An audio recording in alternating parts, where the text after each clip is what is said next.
માલિયાસણનો કાલનો ring રોડનો video જોયા પછી ઘણા ફોન આવ્યા કે સારી જમીન આપો, તો આ એમના માટે છે.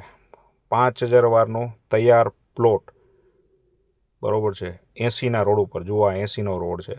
એ તમે બાયપાસથી આવો, જામનગર બાયપાસથી તોય અડધો કિલોમીટર થાય, અથવા જો આ દેખાય એ નેશનલ હાઈવે, કુવાડવા નેશનલ હાઈવેથી આવો તો પણ અડધો કિલોમીટર ઉપર થાય.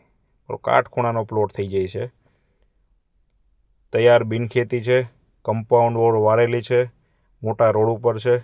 જુઓ, આ ઓરસ ચોરસ, એકદમ ઓરસ ચોરસ પ્લોટ છે. 80ના ટીપીના રોડ પણ બધા ખુલી ગયા છે. જો આ મેટલ રોડનું કામ સામે દેખાય એ આ જો પ્લોટ અંદરથી જુઓ તમે, છે ને ઓરસ ચોરસ. અહીંયા તમે હોટલ બનાવો, હોસ્પિટલ બનાવો, શોરૂમ બનાવો, સર્વિસ સેન્ટર બનાવો, ગમે તે બનાવી શકો. બધી વસ્તુ માટે અતિ ઉત્તમ છે. 5,000 વારનો પ્લોટ છે. બાજુમાં ટીપીનો મોટો ખુલ્લો પ્લોટ પડ્યો છે, જે ઘણા સમય સુધી તમે વાપરી શકો. તમારે વધુ માહિતી માટે મારો કોન્ટેક કરો, સ્ક્રીન પર નંબર આપેલો છે.